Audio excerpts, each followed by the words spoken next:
안녕하세요. 보내주신 철강시장 위기와 생존 전략. 정말 잘 읽었습니다. 오늘은 이걸 바탕으로 해서 이 팬데믹 이후에 확 바뀐 국내 철강시장 상황 있잖아요. 그 현 주소랑 또 그 속에 숨어있는 진짜 원인이 뭔지, 그리고 생존 전략까지 좀 깊게 파고들어 보려고 합니다. 겉으로 보기에는 뭐 미국 관세다, 건설 경기가 안 좋다 이런 얘기 많이 하지만요. 자료 보니까 이게 훨씬 더 뿌리 깊은 문제더라고요. IMF 때부터 산업 구조가 그대로인 거나 또 후발주자들 막 쫓아오죠. 심지어 인구 감소, 고금리 이런 거시적인 환경 변화까지 다 겹친 거죠. 네, 맞습니다. 근데 이게 더 걱정되는 건요.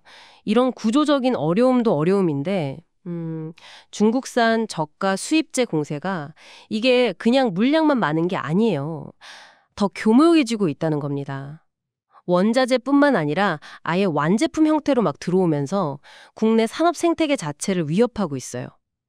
이게 좀 복잡하게 만들죠, 현재 상황을.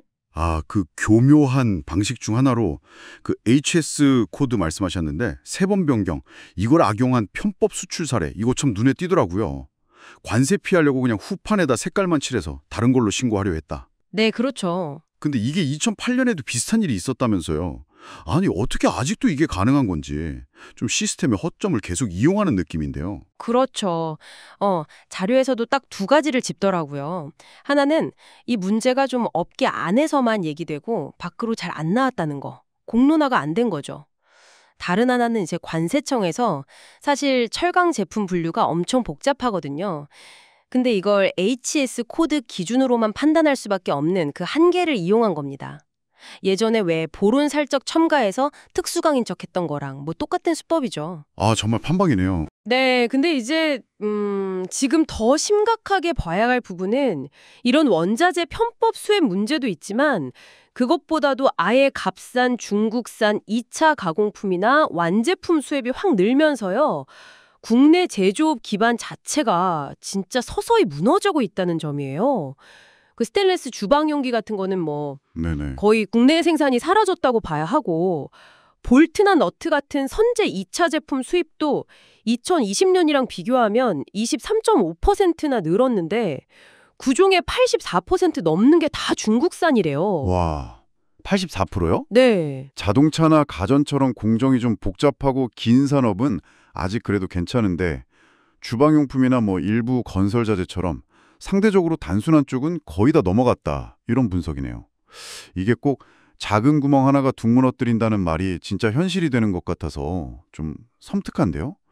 그럼 이걸 어떻게 풀어야 할까요, 대체? 네, 참 어려운 문제인데요. 일단 자료에서도 여러 방안들을 이야기합니다. 정부 차원에서 단속도 강화하고 비관세 장벽 같은 것도 다시 좀 보고 금융 지원도 필요하다 하고요. 기업들도 당연히 원가 절감 노력하고 고부가치 제품 개발하고 뭐 이런 기본적인 것들 해야 한다고 강조하죠. 네. 근데 흥미로운 점은 이런 여러 대책들 중에서 이 자료가 가장 현실적이고 어떻게 보면 좀 시급한 대안으로 기존 국내 유통망 강화를 꼽고 있다는 거예요.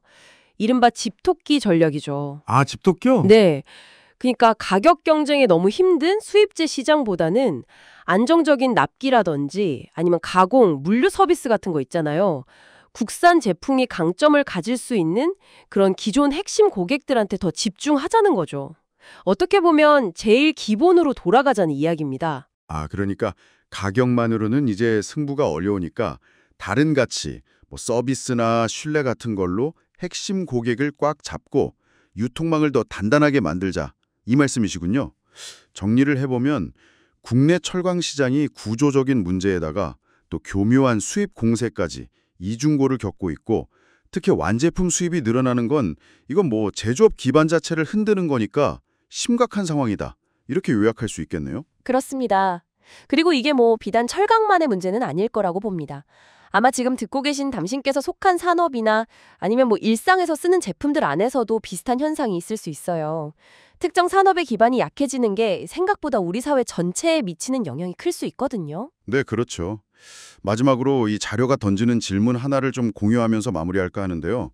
산업 구조를 좀 더 좋게 만들려면 정책이나 금융 지원도 중요한데 거기에 국민의식이 같이 가야 한다. 이런 언급이 있습니다. 어쩌면 우리가 매일 하는 소비 결정, 그 작은 선택들이 앞서 말한 국내 제조업의 그 작은 구멍들을 막는데 과연 어떤 역할을 할 수 있을지 한 번쯤 같이 고민해 볼 지점인 것 같습니다.